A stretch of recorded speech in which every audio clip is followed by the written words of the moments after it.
Welcome to the MMHP in the 989, channeling all styles and eras of Michigan music history.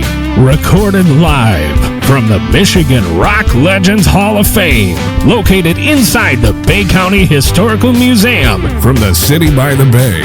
Featuring Dr. J, Fred Reif, Mr. Mike, and your host, Scott Baker.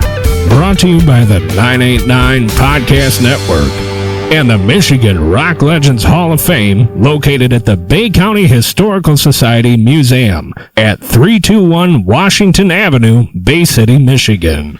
All right, we're broadcasting once again from the beautiful Historical Museum of Bay County, located at 321 Washington Avenue in Bay City, and of course, located upstairs is the Michigan Rock and Roll Legends Hall of Fame. And tonight, we have kind of a famous name from Bay City, wouldn't you say, Scott? I would totally say so. I think this man's been around longer than just about anybody in this area. He's on every damn original record you can think of. This is a first. All right. Mr. Dan Swivel Sliwinski. From the South End. Thank you. The man, the myth, the legend, the computer tech, the keyboard guru, the tickly finger tickler. There's a lot of names we got for this guy. Thanks for the warm intro. Yeah, my friend. How you been? I've been well. Yeah? So far. So far, so good? So far, so good. Busy playing now. Well, that's always a good thing. Yeah, playing with the Soul Express band. So, and then I do some nursing home jobs during the day. So, we're here. We play three times a week, usually. Who's with you on that? Fred Bingham, the old drummer from Amphagas. Okay, that's one of the many bands you've been in. He plays a small little cut-down set and sings, and then I use the Nord and play the left-handed bass and all the keyboard parts. So. All right. So what kind of stuff are you playing at the senior homes? Oh, boy.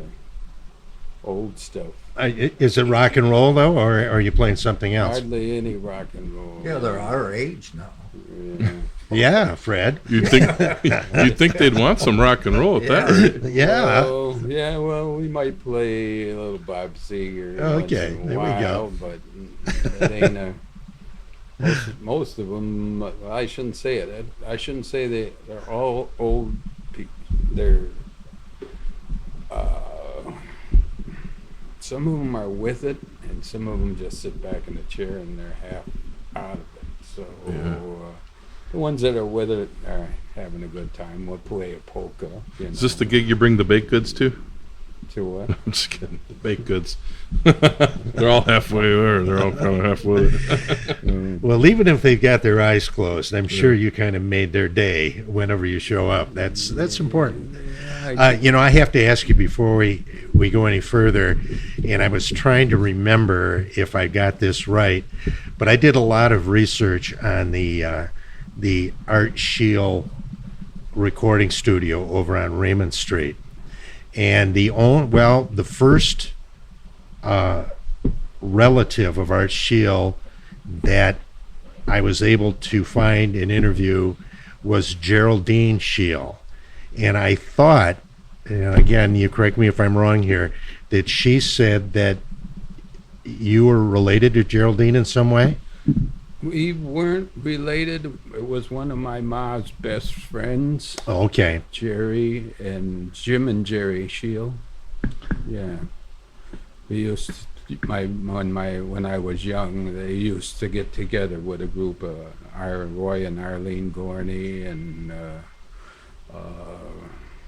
Pat and Joe Belinsky, and there was a group that got together, and then some of them would go boating and stuff. When you're young, you got a little group that you hang around certainly with, Did you ever? But I didn't know that she was involved in something like that. Oh, well, I don't think she was really that much involved.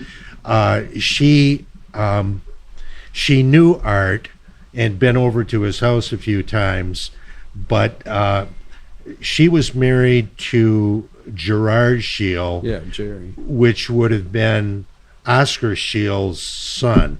Oscar was Art Shield's younger brother. Oh. So I was wondering if you ever had occasion to go over I there guess I and missed see the that one. studio. Okay. How about when they sold it to John Lipinski? He still kept the studio going at 405 Raymond for a year or two, and then he moved it out to along the Saginaw Bay. Did you ever have any occasion to work with him or in any of his I studios? was out there on the bay one time with Lipinski, but he was more into polka stuff. Oh yeah, yeah. He wasn't a rock and roll guy, but at that time we were into rock and roll. So. yeah. Well, that's what I always thought was cool about Art Shield was that, you know, he wasn't really what you call a rock and roll fan. He was a choir director, you know, and they had a religious music program every Sunday in Bay City. But yet he had a recording business, and he ended up, you know, of course, recording 96 Tears. You know, that's his signature event. But he also recorded Meatloaf's first single at that same studio. Do you remember a group called the Popcorn Blizzard? Pete Woodman was the drummer, Susie I've Woodman. seen those out to the roller rink. Yeah. All right, so that's when they recorded at Shield's studio. I think it was 1968. And, you know, so just another feather in the cap of Bay City That's rock and amazing. roll It's history. amazing. Yeah, that one really surprises people. Yeah. Not many people know about Meatloaf. I True. mean, everybody pretty much knows about 96 Tears You know, now. when he was living in Freeland at the time, too, right? Well, yeah, with Yeah. Pete's parents. Yep. Yeah, so, jeez. Okay. Did you do any jamming with them back then, Swiv? Were you playing at that time? But Any of those names that we were just mentioning? you know, Shepherd and the Flock, which was you did the John Hebert thing. You know, Mm-hmm. you know they were we were competing against them at the Roll Air, so we weren't good enough. They won it. What was the But name I of knew all those guys. Well, yeah, you know, and a couple of them are still around. Yeah, so Cubby just passed away here just a couple months ago. Bob Cubby, he was the lead singer. Yeah, I knew Bob for many, many years. What was the name of your band? At that time, Yeah. oh, geez, I got to think. Seconds Gone By. Seconds Gone By. Yeah. Well, Kind of had a little bit of a psychedelic thing going on there. Well, yeah, and then All right. later, and we took the Gone By off and just called it the Second. But we did open for, oh, geez, Nobody But Me. Who was that artist? There, Nobody But Me. Okay. Come on. no. I can remember this. no, yeah, no, I know. Oh, that song. The human beings? Human Beings. Yeah, there we go. Over at All right. Daniel's Den. Oh, my gosh. Yeah, so so you got to Very do cool. Daniels then, too. Cool. yeah. Well, who else was in your band? There was Ken Trabalka. He played bass. I got a picture of the band. I can probably dig that up. Well, we can look at these in a little bit. Yeah, So if you want, unless you need them for reference. Yeah, we Yeah. can maybe scan them and put Yeah. them up on Yeah. I didn't Facebook know. when you come Yeah, up. if you said to bring some pictures. Sure. Yeah. Ken Trabalka, Billy Hoka was on guitar, and Tommy Myshak was on guitar, and my brother played drums, and Dennis Fulleri was the lead vocalist. Okay. So He had one non-Polish member then, Fulleri, right? although he was from St. Hyacinth, so I don't know. Okay, everybody from the South End, yeah. Yeah. So yeah. So where were you? But that band was formed before I got with the band. It's my brother was instrumental in saying, you know, if you pick up an organ, you can be part of our band. What's your brother's name? Dave Sliwinski. Dave. Yep. Yeah. So when I got in the band with him, it was a total different thing because I was actually when I started in the music, you know, we had a piano in the house, and I used to diddle with the piano. But my mom well, thought I should be playing this laptop steel guitar. Wow. So she picked up a laptop steel guitar and an amp and sent me through training on that. Let me guess, she was a country music fan. I don't know about that, but Is that an old Supro? One of them lap steels? yeah. Yeah, I have one of those. Yeah, and well, I always wanted to pick it up and play it like this, but But the strings are about that high. yeah, I didn't really get into it that much. So I ended up going into classical piano. They sent me through training to a lady down the street. Reimer was on, I think, on Van Buren. And I learned classical piano, now I'm reading notes and playing off sheet music. And then, well, I didn't really like the classical training that well. So the organist from St. Stan's Church was teaching piano. I said, if you can teach me something more contemporary where it's a little more popular, well, then I got into that. Okay. And that helped me out. And, well, next thing you know, she says, you should probably see if you could get up here and play the organ and sing in church. And I'm going, well, that didn't sound that good at that time. But anyways, about that time, my brother came into the picture and said, hey, you pick up a organ, and that's where I ended up grabbing a Farfisa organ. That the first thing you had was a Farfisa? Yeah, Farfisa. And then I jumped into his band, and of course, when I'm playing with those guys, I start working with the band, and they said, well, I played this song, and well, whatever. They said, here's the chords. I said, what's this chords? I'm used to looking at lines and notes on the thing, but I didn't know what a chord was. I had to literally pick out what they literally strummed the notes on their guitar, and I picked them out and then started working with the keyboard that way, and forgot about all the written stuff. And I said, then I'll learn how your language is, right. And then we'll go from there. Yeah, so, language of rock and roll bands. So that's how that started.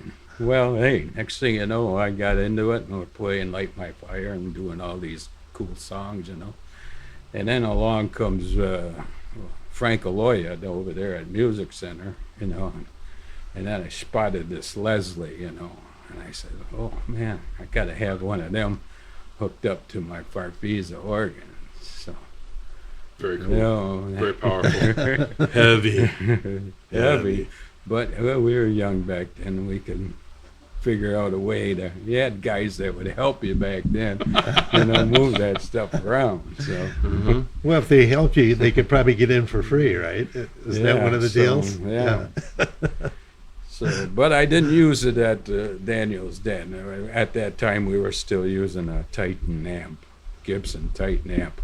Me and the guitar player were sharing one channel on this Gibson Titan amp. Oh my gosh! Wow, really? Yeah, with that Farfisa. So, hey, yeah, well. Hey. Yeah, what a great start. I got an original recording of that. Somebody recorded it on those small little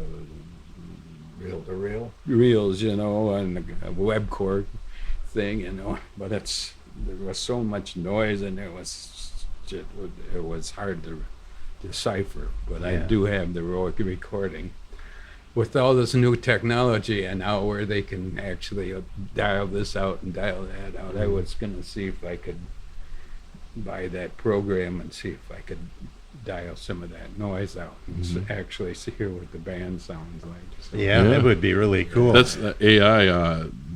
There's some free ones out there. I've used it just to clean up stuff. Yeah, and it's interesting because you can bring it down and bring it back and pull it around as a file. You know what I mean? And it's interesting when you pick out the frequency you want to know. Well, it's yeah. I've sort of been onto the recording thing here now over the last 5 years. My mixer board went out on your Ramza? No, not the Ram. I sold that Ramza in favor of picking up this Presonus, and I really like the Presonus. It has all the everything I need right at the touch, you know. But Mm-hmm. then I had problems with the thing cutting out on me, and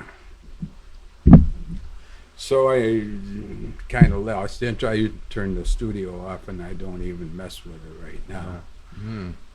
I've learned how to run all this wireless sound systems now, so you can walk up and I can run somebody's PA system now, you know, with an iPad. You know, Yeah.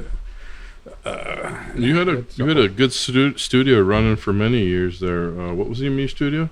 well, it started off Jibo recording. Jibo. That was me and Shorky. Shorky, the original drummer from Shepherd and the Flock. Oh, okay. Yeah, actually, he played in a band that before we started playing the Sandbar was called Smackwater. Okay. I remember that name. I didn't see the band. So Yeah. Shorty was in the band, but he got in a traffic accident with his. He had one of those Fang Tang Mustangs, you know, and had something where the foot pedal stuck to the floor, and he went around the corner and rolled it, and ended up losing his eye on one side, and man. I don't know, put some plates in his head, you know. So That is- his timing wasn't right on the mark. So we ended up changing the drummer, and then we ended up with Rich Mendez on the drummer, and that's where Jericho came in over there at the Sandbar. So Okay. That was in and the then we 70s? played there. Yeah, that was the early 70s. Yeah. Jericho. Back when, you know, a lot of people that played Daniel's Den, they always talked about the curtain. You know, how the curtain was closed when you set up, and then when you started, the Yeah. curtain would open, which I don't think too many teen clubs had that. They may have been the only one, you know, because of an old theater back in the day. Do you remember that thing with the curtain? No. Oh, okay. Maybe you guys, you were the opener. Maybe you didn't get the curtain. I don't know It about was that. there. I mean, Well, I mean, you know, maybe for the opening band, they didn't do the big right. deal with the curtain, you know, like they did for the headliners. Maybe did you guys play in front of the curtain and then the curtain opened? I don't think there was enough room to do it I in don't front. remember much of the details of, Yeah. of that whole There's a si- picture of time the back cherry then. slush, you know, and they took a shot of the band just before the curtain opened. So you got a shot of behind the curtain, and you know, looked like the curtain was, you know, right in front of the, you know, the Okay. front line I've of the probably band. seen Yeah, it. yeah. Yeah, that's curtains for you. Sounds like you and Dave grew up in a pretty good musical home there. Actually, Dave. Oh, my brother. Yeah. Oh, okay. Wasn't sure if you were talking about Sharky. Sharky, I like Sharky because he was in the cars. You know, I was really heavily in the cars at the time. You know, when all this music stuff was coming around, I'd be on my back pulling transmissions out of 55 Chevy. You know, or changing rear ends and doing head jobs and stuff. So where did you get into the car thing? Did somebody in the family, No. were they into it too? Picked it up. Really? Mm-hmm. Yeah. Well, that was a valuable Yeah. skill back then, you know, before everything was computerized to be able to do Across that. the street was Woody, and he was a transmitter man for TV5 when TV5 came on the air. So What Woody is not this? Pat Woody, Oh. but Pat also played saxophone in I think Gene Gustav's band, polka band. You know. Was that Tom Woody Tom Woody's dad? dad? Okay, yeah, because Tom Woody is a good friend of mine too back in the Yeah, day. So you know, I was really concentrating on more. I always diddle around with electronics and cars, and then the band was kind of like my fun stuff. So Yeah. and I You've done a lot of different things over the years. Yeah.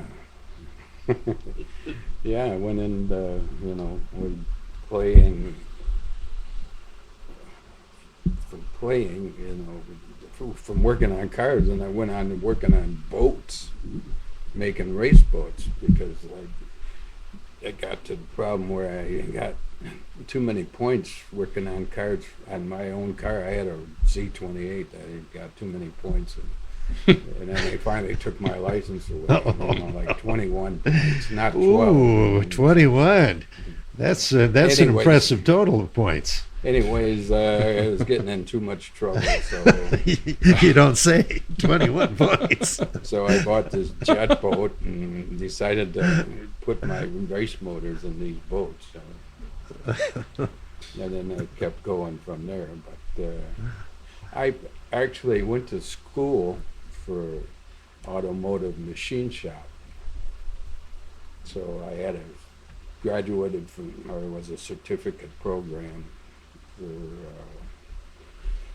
I could go and grind crankshafts, home blocks. I could rebuild the engines, professionally. So was this through like your high school, or was this after? Oh, this is out of high school Okay. and then Ferris State College. Oh, okay. And then after that, I didn't want to go into auto service. After that, I went into mechanical engineering at Delta College. So I started working with all the engineering classes, strength of materials, time study, everything that you need in a shop, So I was really digging that. I left all the history classes behind and all that, so I really never did graduate from that program. I just picked up all that stuff. Okay. Then I went to work at what was it, Saginaw Eaton. Oh, okay. That they had valve and rocker arms, all kinds of mechanical parts for cars. And I was in product engineering department, so I had pretty much my whole run of the plant. Okay. Was that So on I- Russ Street? Yeah, Because I grew up 2 blocks from there yeah, on Robinson. yeah. Well, were you playing at the sandbar like at night or on the weekends, the same time you're doing this? I don't know if I was out of the sandbar at that time. I was playing in another band. I remember the guys would come pick me up when I got out of work in their van, and we'd drive to Saugatuck to play. Okay. Wow. At the Old Crow Bar and one of those. So what band is this, Swivel? Shoes. What the hell was that?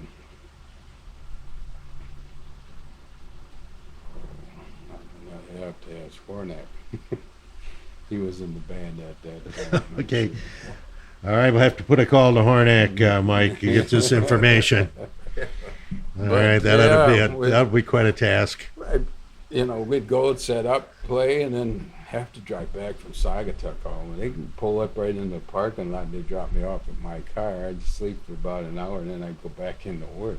Oh, jeez. Yeah, when you're young, you can do that kind of stuff. Yeah, I Yeah, know. wow. I can't do that. Oh my God, I can't even imagine that. If I stay up past 10 o'clock at night, I'm out for the next day. It feels like I'm hungover. And at that time, I think I was using an M3 with that Leslie. I wasn't using a B3. I did have a B3 I bought at this, when we were playing at the sandbar. I bought a brand new one from Frank over there at Music Center. So. Was Plocho, he still running the place at that time? Yeah. And then Bill Warren took it over for a little while. Well, took it over until they had, I guess, some kind of girl fell off the dock and drowned or something. Oh boy. But at that time, yeah. Yeah, I didn't have no problem with Clocho and Bill Warren. Yeah, the sandbar was really a going place for years. Yeah, well, they were lined up out the door. Oh yeah, it was packed. What kind of music were you playing in that band? Well, whatever people wanted to hear at that time. Just top 40 type? Yeah, probably. Usually all the bands were cover bands. Yeah, Yeah. you didn't see too many bands playing original material back then. No, if you wanted to make money, you had to play the songs that people wanted to hear. Yeah, you know. because everybody was dancing. Yeah. You know, and that was a big part of that scene. You know, the dance floor would be full. I People. was lucky enough to, as the years would go by, to get in with groups that had that ability to go find jobs and make good money. You know. Yeah. And I think I have a couple pictures of you like in show bands, all dressed up in a blue tuxedo and. Is that We played, it was me and Bobby G, the original guitar player from Bobby Gonna Get Amphagas. Steak. We'd play Wagner Steak. Excuse me. Wagner Steakhouse. Yeah, and we'd dress up in this. And I also, with Mike Garcia, I think, when we were playing together, he'd like to get dressed up with tuxedos. So that's more like I'm assuming you play more like dinner music, kind of like Yeah, background well, music for it's- the most part. It was still the same music that we were dancing to. Oh, okay. Yeah. So we weren't playing any jazz at that time or, you know, easy listening music. Were you in Amphagas? I was.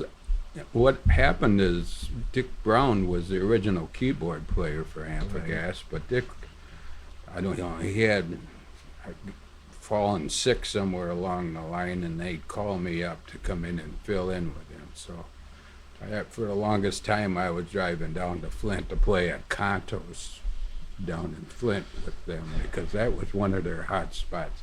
They'd play there for months on end over there. So Are you on the reunion album? that yeah, they uh-huh. Just did. Yeah.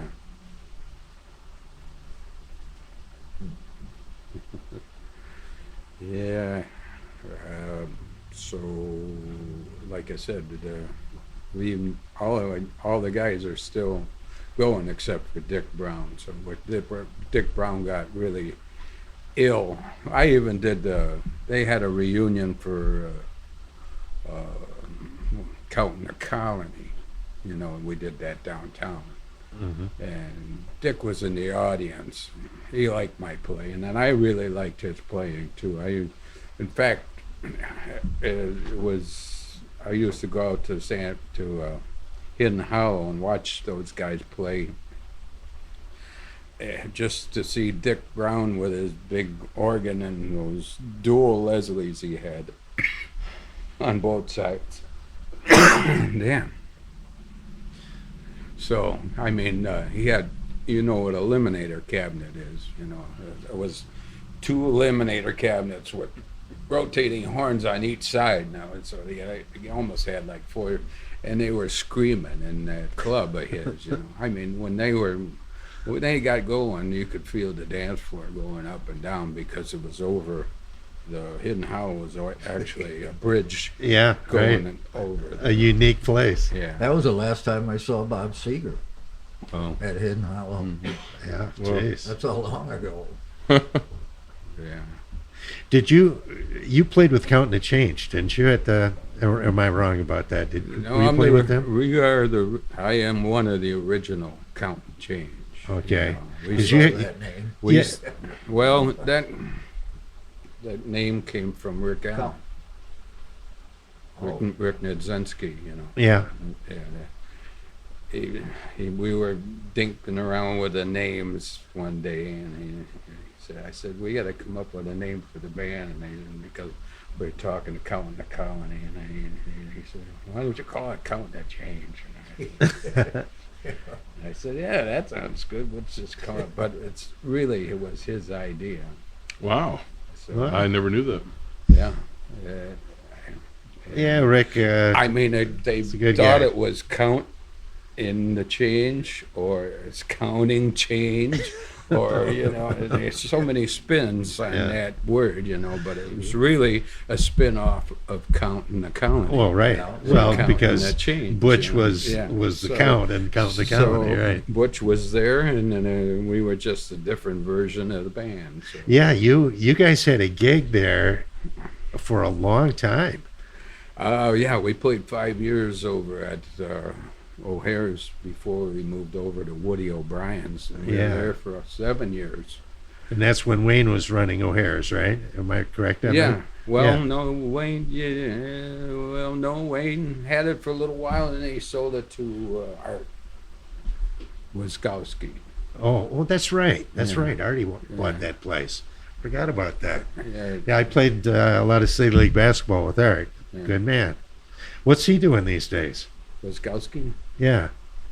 Well, he's got 2 clubs up in Traverse City. Okay, Yeah. I'd heard that. He's still up there? They still have their house on Farragut Street, so I see him once in a while. We'll go into Tubby's, and Art and Michelle will be sitting at the bar, and Art will be having a drink over there. So Okay, yeah. Boy, I'm trying to think how many years it's been since I've seen him. Yeah. You know, it's got to be 20, 25 years at least. Yeah, probably the nicest person. And except when he got buzzed up, he was a little tough on his wife, but he was good people to work for. Yeah, I didn't know him when he was drinking, but, you know, he was a real good guy Yeah. as far as I could see. Brian Woods gave us this big thing that we're going to be, he's trying to draw us out of there and go to Saginaw. And we had these big intentions, with the band, but like anything, the money started slowing down and this and that, and I'm going, well, here we go. It's one of them type of club owners, Yeah. So, yeah. I remember those days of going Yeah. back and forth there. Of course, at that time, we were also playing the pub on Monday. Monday. Monday was the Nighthawks. So that was a little bit of the Carl counting the change band, and that's where I met Huber. And if it wasn't for me meeting Huber, I would have probably never met Jay Whitney. Dave Huber? Dave Huber, yeah. Sax He player, was yeah. actually in the band, and I ran into Dave. He said, I gotta introduce you to Jay Whitney. And from there, that's where it started. And then we did all the recordings, and but it was we played a few jobs. I got a picture of we were playing on. I think it was Roots in Flint. Was that the Big Mouth Blues Band? Yeah, Got 2 of them. Fred. yeah.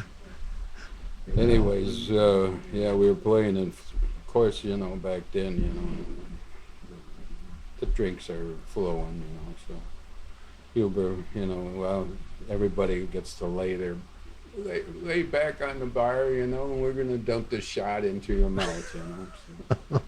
And what was it, Jägermeister, and Huber, they're dumping it into his mouth, and all of a sudden he gets up, and I'm standing right in front of him, he goes, yeah.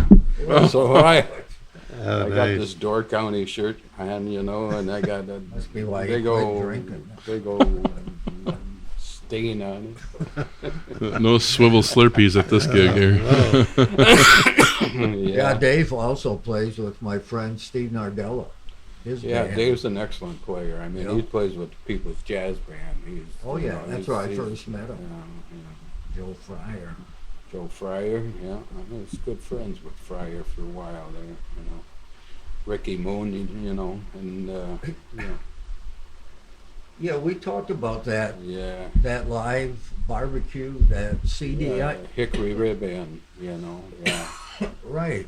That I used to go there. Well, Pat Cronley was the original keyboard player, so it was called Level 5. Is he the one who has the jazz show? There's a Pat Cronley on Delta radio station. No, but I seen Pat playing lately with, Jeff Grassel. yeah. Yeah, I that's would who we look- saw. Actually, he wasn't on keys the night we saw him at Scotty's. He was Jeff Grassel had that thing like this that you handed me. Oh, And when okay. we went down with Al Jakai to see him, and he was the sax player that night, and Rhett All right. Yoakum was playing. Okay. He's since added Cromley on the keys. Okay. Yeah, he's, But that's a good CD. Those sets are pretty good. well, it's good. You know, Pat was a great player. Jeff Hall, just another one, Oh, yeah. you know, that just blows me away. And Jeff, you know, he plays saxophone so well, he kind of jokes around when he plays saxophone. But when he sits down and plays keys, I can melt away. Really? His chords, the way he plays his chords, just blow me away. Wow. We went to school together. Multi-talented. He's a year But the younger thing than is, me. he had a stroke, and I don't know if he'll ever come back. So, I mean, we went to his house after he was starting to recover from that, and he seemed to be all right. But I mean, I don't think he's quite good enough to drive himself to a gig now and do that kind of thing. Mm-hmm. Maybe to sit down and play, but not to set up everything and do it anymore. I haven't heard nothing from him in the last 5 years, so. Hmm. Yeah. You got a lot of projects, Swiv. There's a lot of ground to cover. I remember you talking when we were at your studio about those Jay Whitney albums that you were doing. That was like highlights in your feathers in your cap there. Yeah. Did you say he was from Wisconsin? Or how did that roll? I think his mother-in-law was from Wisconsin. When I met Huber, Jay was coming up from Florida. They were playing in Melbourne, in Florida, and they were coming up, and that's when I hooked up to him, and they were forming this band at that time. John Iden was the bass player, and Brian, another guy on the drums. So that 4-piece, and then he'd add Huber and me on the keyboards. But then we would add Schultz to the band.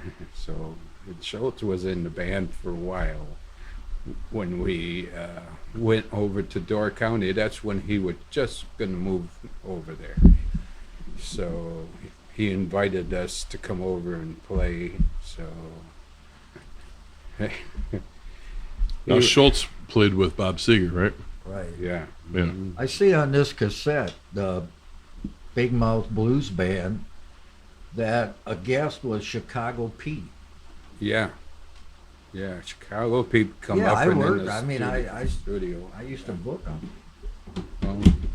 Well, Well, after that, Yeah. probably. But how did you get him on?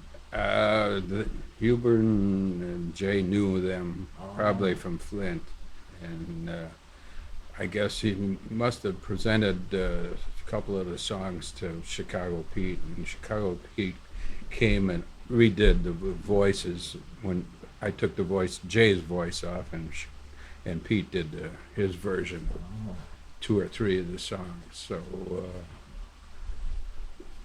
that's Good how that singer. happened. And, Good singer. yeah. Good guy. You I ran. always say to him, "What's up, Pete?" And he'd always come back with, "Ain't nothing but the rent." Yeah. That was his saying. Well, when we were playing with that Level 5 band, there would be this other black fella, kind of a heavier set guy. They'd be called Mr. Bull. Do you remember that name? Oh, Mr. Bull, sure. Yeah, when His he would brother, play, little Matt Collins, yeah, he'd come in and sit in with the band, the Level 5 band, and B.B. You- King. He's a yeah, clone of B.B. King. you'd never know what key he's gonna play the song in. He'd call it off in one key one night, and it'd be in a different key the next night. So you'd have to be pretty sharp to play all the. Mr. Bull. Yeah. I see Steve McRae's on this too. Yeah. Yeah. Okay, Steve was just on the show a couple weeks ago. Yeah. Oh, is that right? Yeah. Yeah. Wow. Yeah. Yeah. You know, Bob Grudner played on a couple of the tunes on there. Yeah. Yeah, it's got him as Well, that's guest. where I got these at Yeah. Yeah, the estate sale. and man, was he rock solid, that guy. You know, I listened to his drumming. And of course, he was with Dolly Parton, and he, Mm-hmm. yeah, I His knew brother- him when he was with Raymond. Raymond, yeah, well, The yeah, I used to- Watermelon Sugar used Days. to go watch those guys, you know, across the street, right across from the Watermelon Sugar there when they used to play in the park there. Right. Or, Well, I had the record store. oh, there, yeah, that's next right, to yeah. Watermelon Sugar. And yeah, what it was guitar player there, man, he another Doug Sheltroff. another great player. Yeah. Did you have any, you played obviously in a lot of different places around Michigan. Were there any particular venues that you thought, you always loved to play there for one reason or another? When I was playing with a band called Moxie, we were playing at the Northway up in Houghton Lake. And it was the Northway lanes, and it was, the lanes were like way in the back, and then up front was the show bar, real nice stage setup. I brought all my recording gear over and recorded the band. Got some good recordings over there. I thought it was a nice place to record, and actually, we played there 6 weeks at a time. Yeah. We actually had, you could walk down the street about a block. We had a whole motel to the band. Wow. I mean, there was, of course, there wasn't one water heater to heat the whole thing, so everybody couldn't take a shower all at once. So I used to go over to the Reedsburg Dam, which wasn't too far from there, and nowadays I think that's all roped off. You can't, but I used to take bar soap and take my shower over there. Fresh water. And, Okay. Little swivel backstory. Yeah. but yeah. Well, those were the days where you could really make some pretty good money then. If you were there were you playing how many days a week when you have those? 6, 7. Oh my sometimes. God! Yeah. 6. Wow. 2 sets a night? Huh? 4 sets. Four yeah. sets? Oh yeah, usually. Oh, yeah, 4 sets, yeah. Well, I mean, some bands would do 2 shows, I should say, not sets. No, I remember yeah, hearing it was- about the multi-show. We used to do a Mills Brothers medley, and we'd show. What the hell was the other one? Well, we had different people that we'd pick when we do a series of 5 songs out of them. Frankie Valley medley, and trying to think of the other ones. ZZ Tops. So Buzz Ashton was a rocker, from the band Brian Paul Thomas. I don't know, you remember that band when they played Whatever happened to Buzz Ashton? he's living up in Grayling. Really? Yeah. Okay. Because I Actually- remember at the time he was like the equivalent to Dick Wagner. Oh, really? They used to say he played Buzz Ashton. Yeah, he's as good as Dick Wagner. Wow. Interesting. It's one name I haven't heard come up on the No, show me yet. neither. Yeah. Buzz Oh, had, he was very Buzz had to popular. fall off a ladder and kind of screwed him up. So he's not doing too much right now. Other than that, he was always physically and always one of the physical, people that you walk up to him, you knew they were in physically good shape, So. I remember seeing him with whatever band he was with at the Horseshoe in Saginaw. At the what? Horseshoe Horseshoe. on an outer drive. Oh yeah. Buena Vista. Yeah, that was a very popular place for a number of years. Oh. It was a great place, Yeah. man. I had ID when I was 19, so I got in there. Yeah. By the time I was 21, I was bored being there. Did you play there, Freddie? No. Hmm. No, this is before I was even Okay. interested in music or Yeah, performing. performing. Yeah, when we were doing studio stuff, it's Shorky was the one instrumental in getting my studio going in the first place. When I first moved into, or bought that house over there on Bullock Road, it had a pole barn. So he came in, and of course we put this, filled the cavities with this insulation, and the way he wired it, I had to go through it later, but anyways, he got the studio up and running, bought all the equipment, and we were getting going, and so that was the reason we got going back in '81, and then I recorded that polka album for Steve Drzewicki.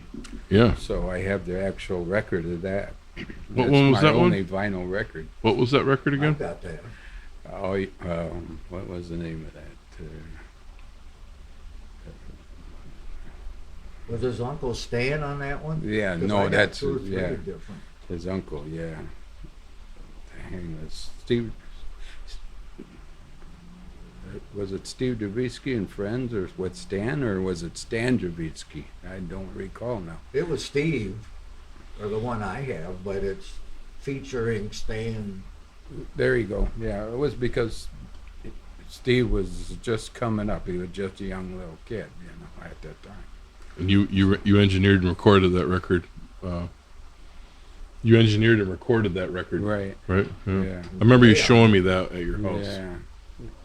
Studio was a little different back then. I actually had a separate drum room, and then I had the control room and nice big windows, and we could actually isolate the drummer. Now when I record, I notice I like to get the spontaneous effect of everybody's playing instead of trying to piece it together. Sometimes it was better just to, well, you know how the song goes. You record your part, and we'll come back and we'll add this part, and then we'll just, but, playing with everybody at the same time, certain gel happens. Mm-hmm. And you don't get that by doing it individually. Right. So are you doing much rock recording, or? No recording at all right now. Okay. No. But what did you all do? I mean, there was the Whitney records, there was those Big Foot, Big Mouth, and Yeah, a lot of the recordings I did were probably live recordings of the bands I done. Okay.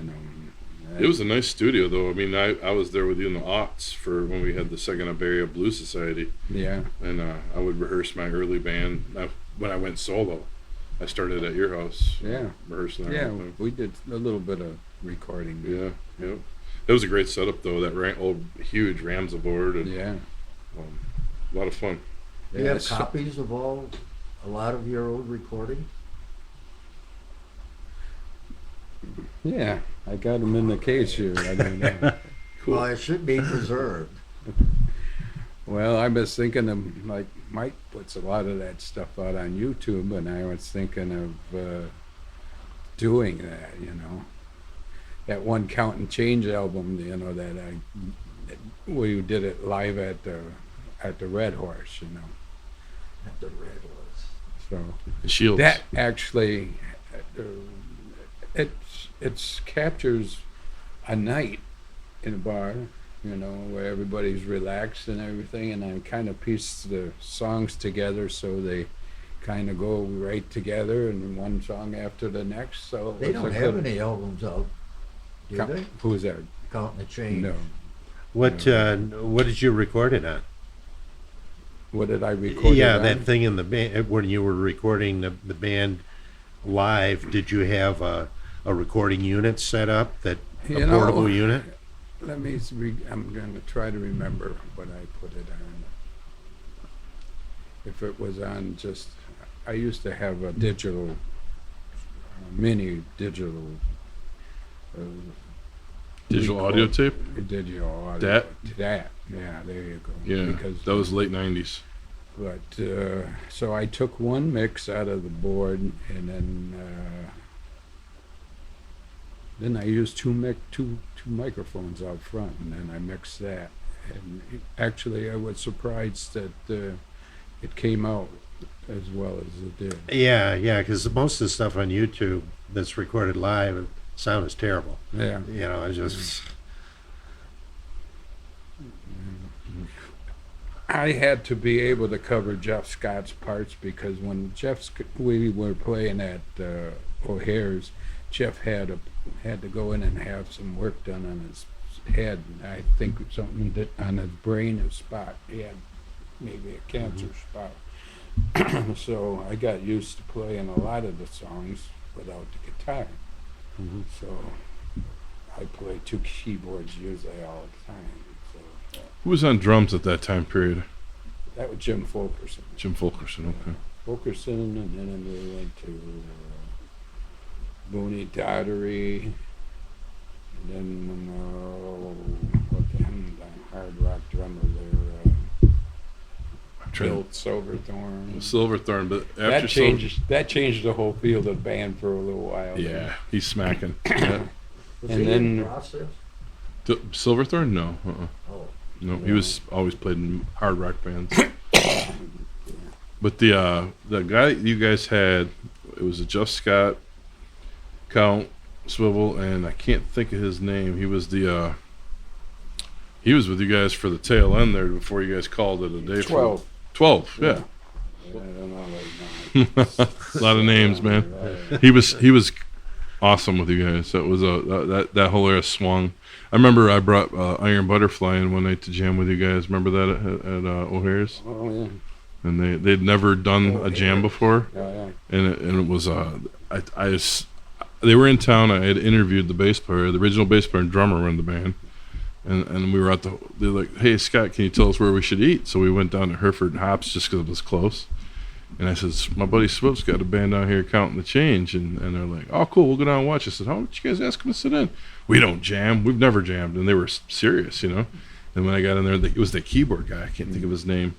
And he asked to jump on your keys, and then they said, all right, we'll do Inagata Davida. And they got up and did it with Count, Yeah. and everybody was jamming. And he switched the bass over to the other guy, and it was fun, man. I have some great photos of that night. Oh, did you do? Yeah, Wow. yeah, Oh, they cool. did the long version. yeah. Oh yeah, it had a massive keyboard solo in it. That's all I remember. It's Yeah. Swivel would go up and play a little bit, and that other dude was just tearing that Lee. I think his name. No, Lee Dorman was the bass player, but the keyboard dude, he was awesome. Now that isn't Doug Engel, though, right? No, that He wasn't with Doug. Doug them. was not with him at the time. Yeah, right. No. I remember that. That was a classic. And Butch Every took once to in a while, I'll after- play that run. It's one of those instantly recognizable things. Yeah. Like 96 too. Yeah, 96 Tears, you got it. The riff and satisfaction, you Oh, immediately, Jesus, you know. I play that little riff too, and Butch said, "Don't play that song," because they used to travel, with question mark. Colony. Oh, yeah. They did, Yeah. yeah. So Yeah, that same management. I Yeah. think Lily Gonzalez was the Yeah. manager of the Colony, Yeah, they too. were on Pagogo. Yeah. First record. There was another group on Pagogo, and I think Bobby said they were from Saginaw. Was David Knight into something or another? Yeah, I remember seeing I think it was Lane Valier had sent me a picture of the 45, or somebody Really? did. Okay. And, I didn't. Of course, Pagogo, they were San Antonio, so I didn't know if they Because were I think Michigan or Bobby not. said that he was now playing Tejano music. And I Oh, thought, okay. well, that seems logical. All right. yeah. I've got that little Leslie that I'm using now, that little 860. Mm-hmm. I got that from a guy in a polka band back in the 80s. I seen him using it, and I said, well, geez, this looks like it'd be a lot easier to haul than that 145 that I had, you know. So I bought one of those, and along the way, I've made modifications to it. But, you know, when we were playing down in Farmington the other day, this guy was running sound. He said, I ain't seen a Leslie like that in a long time, he said. And I said, you probably never going to see another one like that because it's custom made. That's cool. Yeah. You've always tweaked your stuff. I've been down in his cellar basement there, and must be 5,000 keyboards down there, and keyboard parts and stuff hidden up in the crawl area. Did you ever get that I keyboard? don't remember if I did or not. I think we did. I know I got the Moog out of there, the Moog. I know you got the Moog, but did you get it fixed or do No, the anything thing, with I it? tried to clean it and never got it working at all, and it's still sitting in my basement collecting dust. You know that Jim, that keyboard player for Larry's band, that Jim Effers or whatever it Yeah. is. Anyways, he repairs that. Oh, really? I had an old Omni. He said, I asked him, I said, hey, I got an old Omni. Would you like it? He said, yeah, I'll take it. Next thing I know, he's got 4 of them there, and he's going through them, and he's showing little videos how he's fixing that stuff. Really? Yeah. Maybe he'd like it. I don't know. I'd off it. I don't need it, obviously, but it's a cool you piece know, of I don't know equipment. what he charged to fix it, but he was definitely into the electronics like I used to be. Yeah. I look at the scopes and all the stuff I got there now, and all the time I used to spend fixing amplifiers and stuff, you know, and I You're tweaking a lot of stuff. don't know if I want to do that anymore. I'll tell you what, for Swiv, he had there was a B3 couple gigs that happened with Mike Brush. well, no, it was Al up north. Al, remember it was a trio. You guys did a couple trio shows, and we had to haul that beast in and out of the van they were in the late aughts. Remember there's one in Midland, a show, and then there was one locally. You guys did B3 nights where everybody took a turn Oh, yeah. with Al. I can't think of his name up north there. He was one of them, and I think it was Al. No, that was Mike Brush. Yeah. No, well, there was another guy. Oh, then that was Played with Wagner. uh, His son's doing really good now. Trying to think of his name. He lives up in Gaylord or Grayling. oh, yeah, but he wasn't in that. Well, I thought he played that. No. But he does have one, and he's wanted to know why he wasn't invited to play this. Oh, I thought he was in them. Man, my memory We could have shot. had 4 B3s. on Yeah, this he was a thing. monster. Yeah. He still plays. Yeah. What's his name? Al Bandar. Al Bandar. Yeah. Yeah. Yep. Yeah, because he's got that recording studio up in Yeah, his son's doing great right Grayling. now. Yeah. Great musician. Yeah. So, yeah, it was Mike Brush then. It was Al was asking us about why he didn't get on it because I helped you haul Yeah, that beast it was- around for a little bit. Well, we only had a few scheduled rehearsals, and luckily, Who was the third one? I didn't know him that well. It's in there. It's in the case. We'll have to get the case out. Might be able to dig it up, and Mm-hmm. but anyways, I remember, if you ever been to Fulkerson Studio, Mm-mm.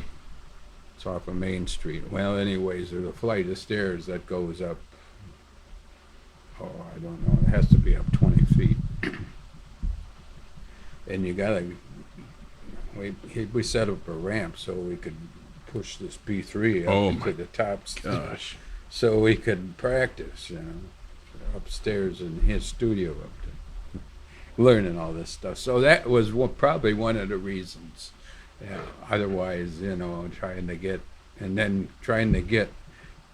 have him come down and organize what songs we were going to play, and then go, I guess.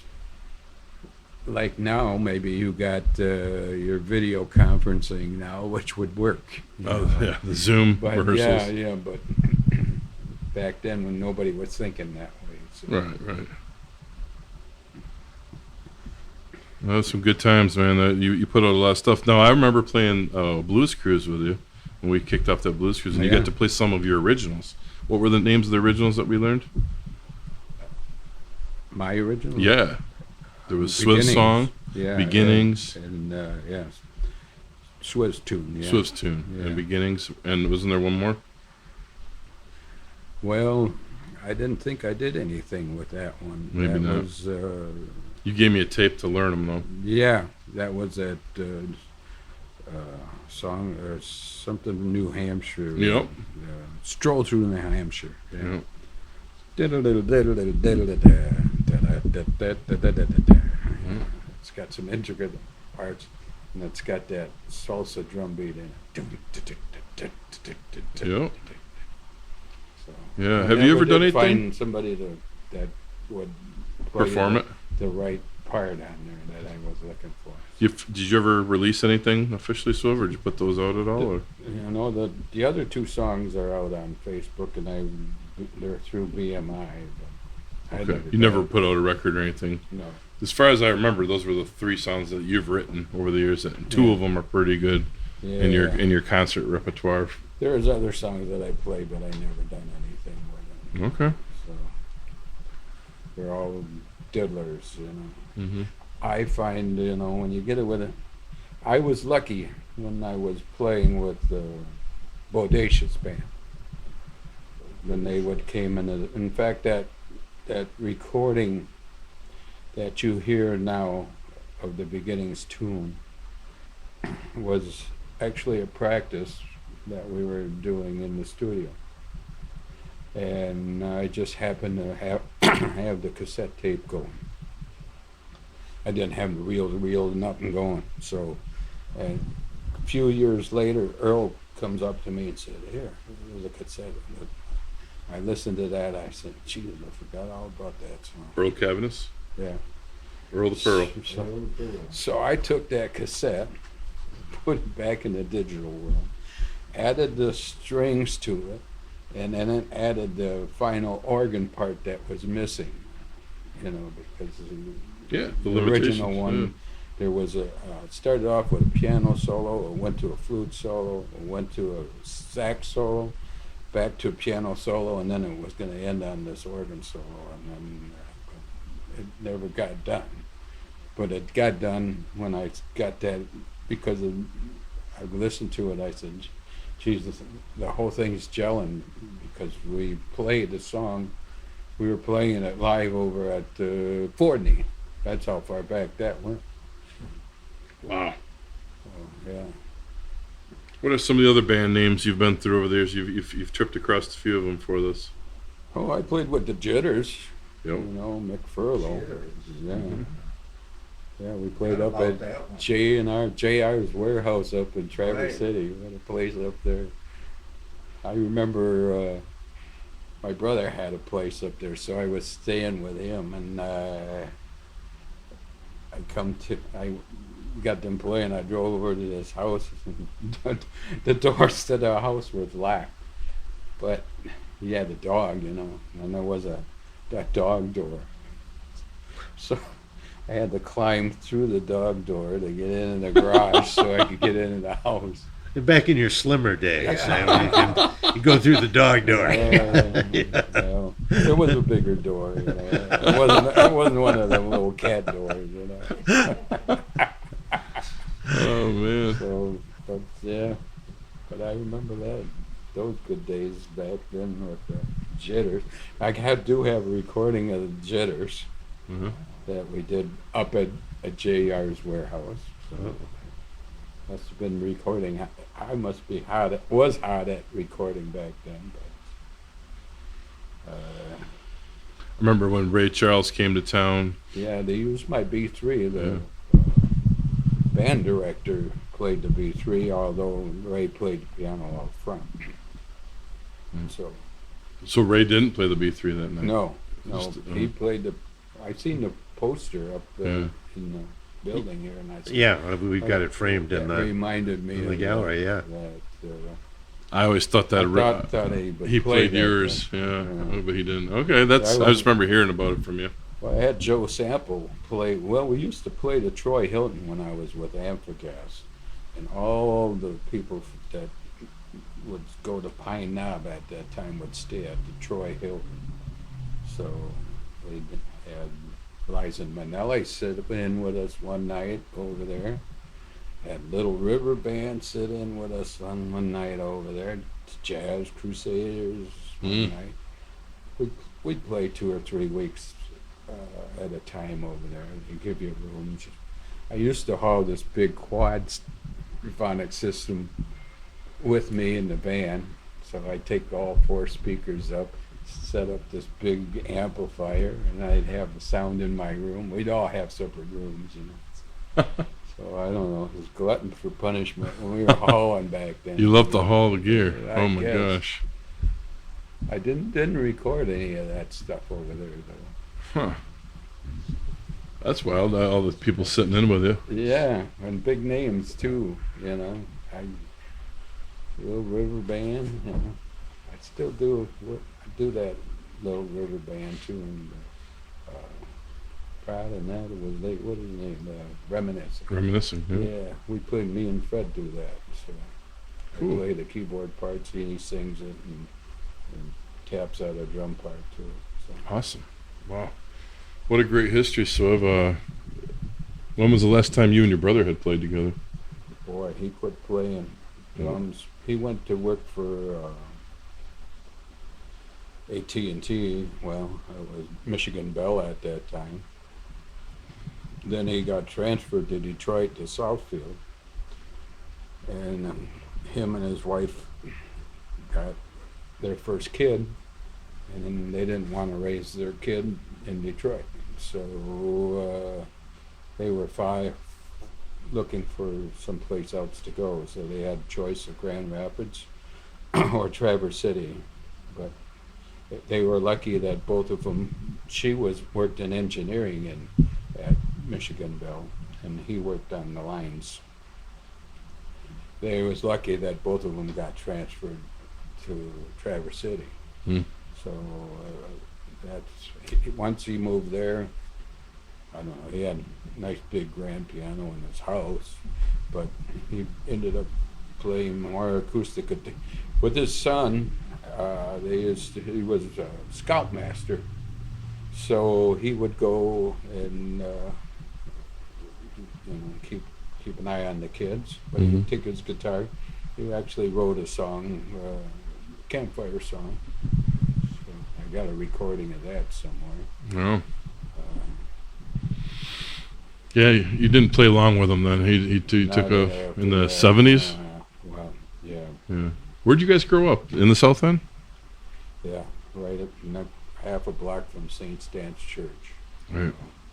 Yeah, we only had to walk a half a block to school.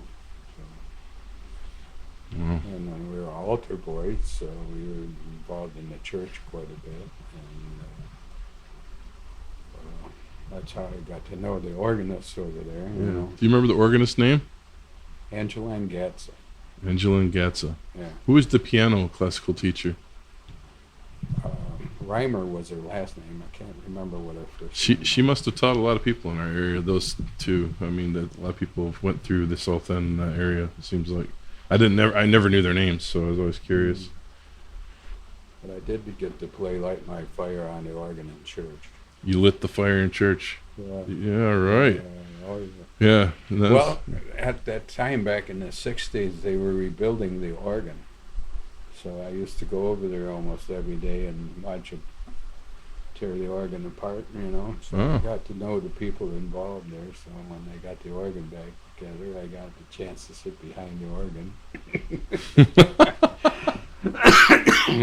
While they were testing it, you know, tuning their pipes and that kind of stuff. Those kind of mechanical things always amaze me. You know? You've always been a tinker. You know, Mackinac Bridge, you know, World Trade Center, all of those big buildings that are just engineering marvels, or I don't know. Engineering is more. You went through fixing cars and doing the boats, and then you did keyboards, and then your computers when they came out. Well, that's the thing. When that was a good thing for me, because computers were coming in the cars, and I went into the computers. But now your mechanic has to know computers too. So Yeah. I mean, they have to know. They have to read the computer to figure out what's going on in the car. Right. Right. And the equipment that they got, I bought a tester, from Snap-on, and it was like $1,700. But at that time, it was good up to 2016. So to keep that thing good every year, you got to throw another 1,000 at it. Wow. Yeah. So and then and of course the newer systems come out, tire pressure monitoring, all this cars are approaching you now, your rear cameras, all that stuff is Yeah. something that's been added on since I got out of the business. So Yeah. so there's extra things going on. So what's in the future for your music?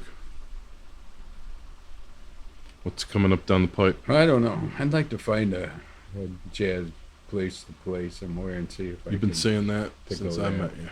go kind of like Jim Pagel was doing, Yeah. You know, I hope you can. I hope you do. find a place like that. Loud music is kind of, I'm playing with the Soul Express band now, but it's a little annoying when the volumes are loud on stage. How was it down in Farmington? I saw that on Facebook and I thought, wow, that's great. Actually, just people that were running sound back down there, they did a good job, and it wasn't too bad. We were spaced out far enough from each other, it wasn't too bad. But But sometimes I think in Ann Arbor, Detroit, that band would do great. yeah, well, that's another thing. He wants to drive an hour and a half now. Right. We got to play a Charlottesville gig here, and we got to actually. They booked us again to go back down there, so we got to go back down to Farmington to play another job there. It's amazing you hitting the road again like you are, because I remember when we did the Saginaw Bay Blues Society, you were like, I hate driving home River Road at night from Saginaw. And I'm like, 20-minute drive to the south end, dude. you're like, I hate it. Those late night gigs. Now you're like, oh, Charlevoix, we're back at it again. Yeah, we had to play Windy Doors Party last Saturday over there in Remus. Oh, yeah. So, Yeah, that's a pretty good hike. yeah, so we played that, and then after that was Jedi Mind Trip. So we have to set up the equipment and then hurry up, tear it down so Jedi can come in with their big system. You know how big their system is. Yeah. Gee. I'm glad you're And still- we're running it off a generator, Wow. which isn't something I really like to do, but we were able to do it. Where did she have her party? They have a hunting camp up there.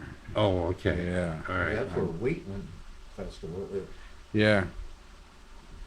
Yeah, I seen the sign where it said Wheatland, and I said, oh, Jesus, that's where we are.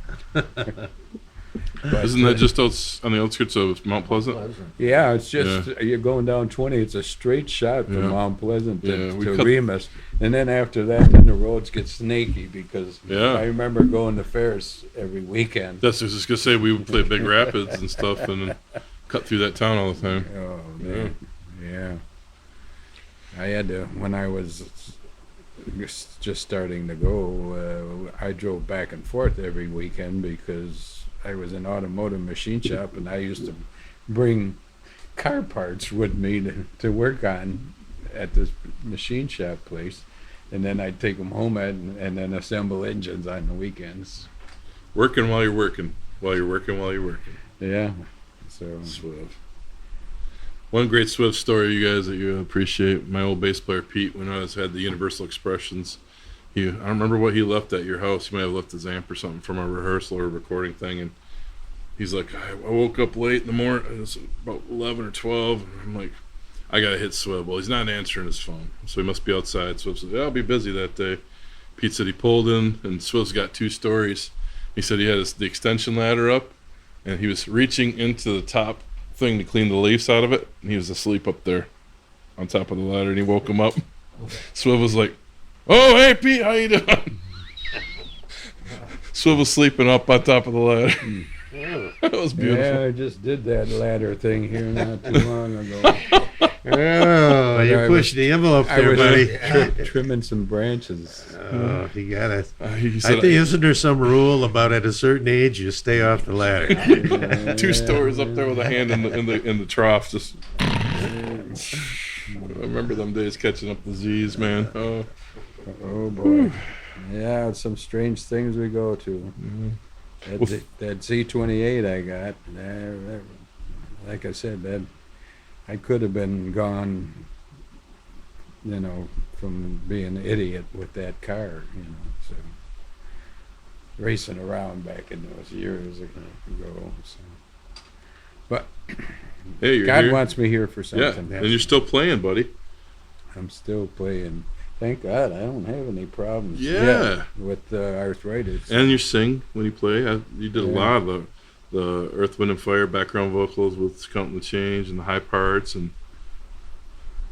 Yeah, it helps having that in-ear monitor for me because I have my mic run through my system and into my ear first, and then I'll take another send from the board that those guys are mixing, and then I got levels that I can blend it with.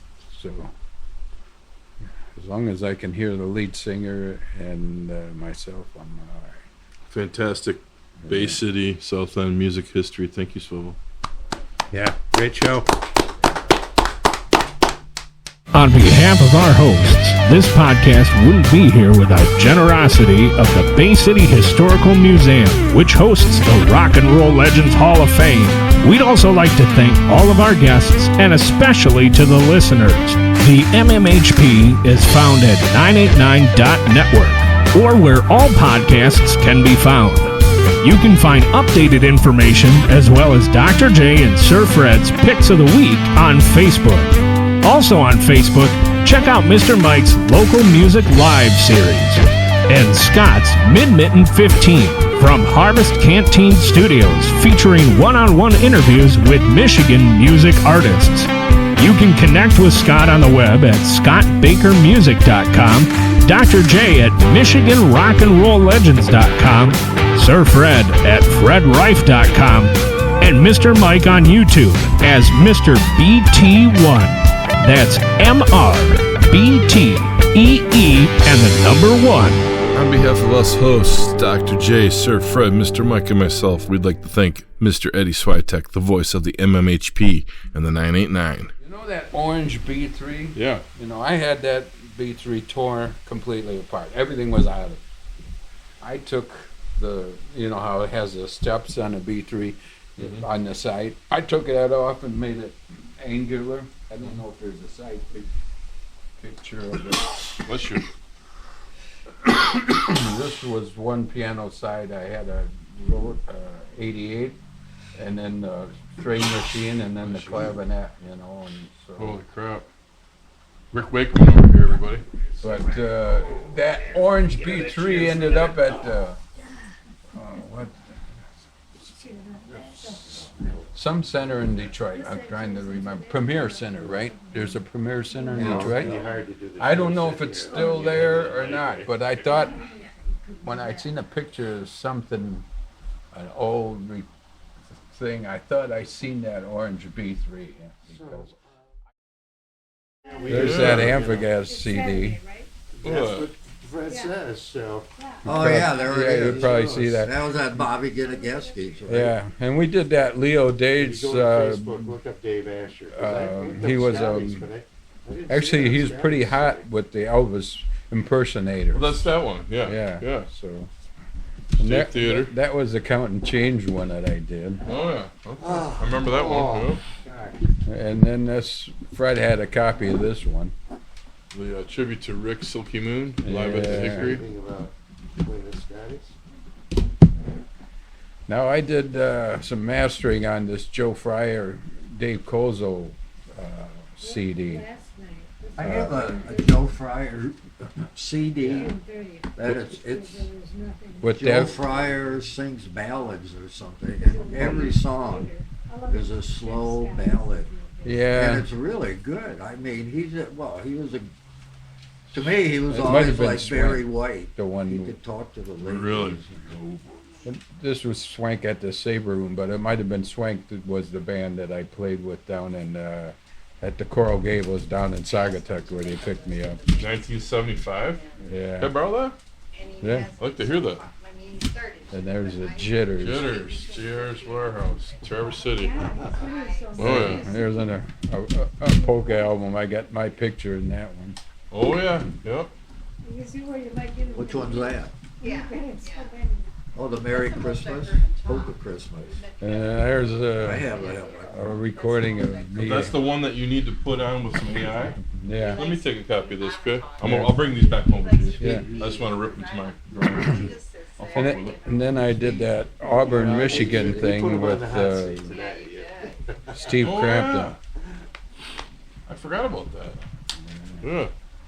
An Auburn, Michigan All-Star thing from not too long ago. There's some pictures of me and Bobby G. Boy, I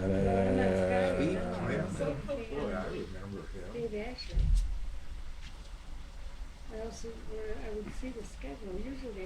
Bobby Ginigeski. Kanigeski, yeah. Playing at probably the, Yeah, I got EJ and the Echoes back together again in Bobby's studio. oh, did you? And then, well, now I can't get them back yet. We only had one session. You take some pictures of those, Mike? For the archives? Gee, there's an old picture with Eddie in it. Oh, Eddie Kurth, yep. Tony Apollo. Yeah. Oh yeah, he used to be in that blues band with Bill. Richard Lay was the other organ player. Richard Lay, that's Yeah. right. Yep. Because I'm trying to go through these old. Bruce Crowley. Yeah. Pictures. Eddie Garcia.